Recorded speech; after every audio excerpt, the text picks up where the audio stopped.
Huwag na huwag mong subukan kaibiganin ulit yung taong sumira sa'yo. Yung taong nagtaksil sa'yo. Yung taong nagsabi ng masama laban sa'yo. O yung mga taong para lang maging mabango sila sa iba.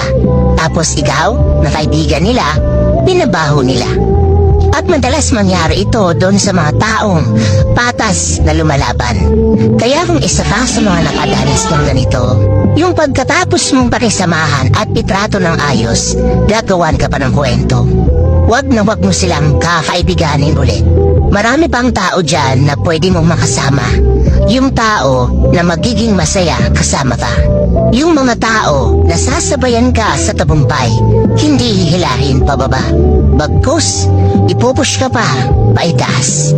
At tandaan mo, ang ahas, nagpapalit lang yan ng balat para maging mas malaking ahas.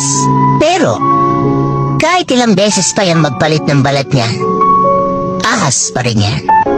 Real talk lang yan.